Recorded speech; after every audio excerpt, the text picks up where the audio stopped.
o da Jejuer. Esse é um acidente. Que bateu no muro. Que bateu no muro. Tá. Esse, hoje saiu uma informação, eu fiz até um vídeo hoje, eu fiz uma live hoje, saiu uma informação ontem do ministro de Transportes da Coreia, que ele fala o seguinte, você sabe a história desse acidente, né? Não, como que é? Esse avião estava vindo para o pouso na Coreia do Sul, lá em uma cidade, como é que chama a cidade? O NV pra gente. É um nome esquisito. Vinha para o pouso, estava aproximadamente 500 pés, que dá 150 metros, já avistando a pista. E antes, na descida, a própria torre já informa, ó, atenção, pássaros na região. Isso é comum. Quando tem pássaro, a torre informa e o piloto já fica ali meio mais esperto. Mais esperto, tipo, não, ele evita descer ou... Não, ele só fica esperto de se tocar, eu vou fazer alguma coisa. Tá. Se bater em mim, eu tenho que ver o que é e tomar uma decisão. Porque muitas vezes não dá para desviar. Quando você está estabilizado para pouso, você não pode fazer uma curva que aí você perde o eixo da pista e vai ter que arremeter e fazer alguma outra coisa. E aí quando ele está chegando, aparentemente ocorre um bird strike, ou seja, um pássaro é ingerido pelo motor. E aí, 1 minuto depois, o cara declara emergência e diz que está arremetendo. E 3 minutos depois, o cara toca na pista num outro sentido. Ó, ele está pousando no sentido norte. E aí, dá esse problema. 3 minutos depois ele pousa no sentido sul. Ué? Porque aparentemente ele tinha começado a arremeter. Ele estava antes com o trem de pouso embaixo, com os flaps selecionados para pouso, ele vinha para pouso. Quando ocorre o problema, ele começa a arremeter, ele recolhe trem de pouso e ele começa a recolher flap. E vai subir. Só que aí pode ter acontecido um outro bird strike, uma outra ingestão no outro motor. Ou pode ter acontecido alguma outra coisa que eu não quero especular agora. Mas ele perde os 2 motores. Por que ele perde os 2 motores? Porque a informação de ADS-B, que é esse rastreio que a gente vê nesses aplicativos, aquilo some. Na hora que aquilo some, some também a gravação do Fly Recorder. A gravação de vozes e de dados do avião para de gravar. Ou seja, falhou toda a força elétrica do avião. E é um evento muito raro acontecer isso. Você tem que perder realmente os 2 geradores para perder aquilo. Onde ficam os geradores? No motor. Ah. Então os motores estão girando, o gerador está funcionando. O motor parou de funcionar, os geradores não geram mais energia. E aí existe o terceiro, né? Como sempre tem coisa redundante no avião, existe o APU. O gerador do APU é capaz de alimentar os 2 barramentos que os geradores do motor alimentam. Só que o APU demora aí uns 2 minutos e alguma coisa para dar partida. Os caras não tinham esse tempo. Então eles ficaram sem energia. E hoje eu mostrei num vídeo, na live, quem quiser assiste a live aí de hoje à tarde, que eu mostro um esquema elétrico de como isso pode ter acontecido. Mas ele vai, ele tenta fazer o pouso pelo outro lado e ele vem sem trem de pouso e sem flap.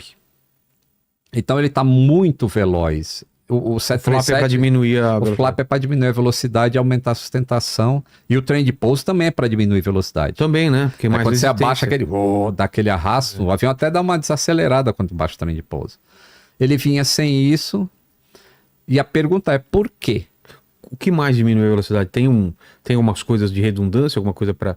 Se essas coisas dão problema, tem outras coisas para reduzir a velocidade? Se existe spoiler... Mas você não usa ele na hora do pouso. Não sei se usaria numa condição dessa de estar totalmente sem recurso nenhum. Reverter motor, sei lá, umas coisas assim. O spoiler, ele... Aí, quando o cara perde os 2 geradores, ele está perdendo praticamente o sistema hidráulico. As bombas hidráulicas elétricas ele vai perder. Com o motor girando um pouquinho... Qualquer que seja, assim, só o vento batendo, o motor não precisa estar funcionando. Sei. Só o vento batendo ali na frente, ele sendo um catavento, aquilo já gera aproximadamente 2.800 PSI, mesmo devagarzinho. Então ele tem pressão hidráulica. O que a gente vai esperar, o relatório, é entender por que não foi baixado o trem de pouso. E essa informação E também tem um baixar manual, né? Tem um baixar manual. Mesmo que não tenha hidráulica, tem como baixar ele em emergência. Eu já vi em filmes o cara que faz aquela... Tem uma que é uma alavanca. No caso do 737, é uma portinha que tem bem atrás assim do copiloto. Ele levanta e tem 3 alavancas. Ele puxa uma de cada vez, aí desce uma perna, desce a outra e desce o trem do nariz. Putz, e mesmo assim não desceu. Ou não foi tentado descer. Infelizmente, a gente não vai ter a gravação de vozes para tentar entender esses últimos 4 minutos de voo. Para tentar entender assim, pô, será que eles foram tão consumidos pelo que estava acontecendo que eles esqueceram de baixar o trem de pouso? Ou será que eles botaram a alavanca e não aconteceu nada e eles, porque estavam envolvidos com muita carga de trabalho, não perceberam que o trem não desceu? Então tem diversas dúvidas que eu espero que sejam tiradas no relatório, mas eu não sei se serão pela falta do gravador de vozes. E de dados também. Porque os últimos 4 minutos de voo não existem. Na hora que ele perdeu o sistema elétrico, ele perdeu tudo isso. E aí você vê, esse avião é de 2009. Em 2009, entrava em vigor uma regra, uma legislação do FAA, da ICAO, na verdade, que requeria que os aviões fabricados a partir de 2009 tivessem um sistema de backup nas caixas pretas para, em caso de pane elétrica total, as caixas permaneceriam gravando por 10 minutos após a perda total de energia. Esse avião foi fabricado em 2008 e entregue em 2009. Então ele não tinha isso. Coisas que acontecem, né? Então, aí tem um complicador, principalmente que esse avião... Então ele desliza bastante na pista, ele não tem pneu, então ele está só arrastando, o atrito é bem menor do que se ele tivesse com as rodas no chão. Ele vara a pista e 300 metros à frente tem tipo uma mureta de concreto onde ficavam as antenas. Mas é normal ter isso? Não. Ah, tá. As antenas de ILS. O normal é que aquilo seja de metal para o avião bater e aquilo quebrar sem explodir o avião, como aconteceu. Então, a Coreia já descobriu que, além desse aeroporto, outros aeroportos na Coreia também tem essa mureta e eles já vão tirar e... Tem o vídeo, Lene? 2 pessoas sobreviveram, incrivelmente. Sabe a posição deles? Eram os 2 comissários da galley traseira. Aqueles que sentam de costas. Aqueles 2 sobreviveram. Cara. O impacto dessa magnitude.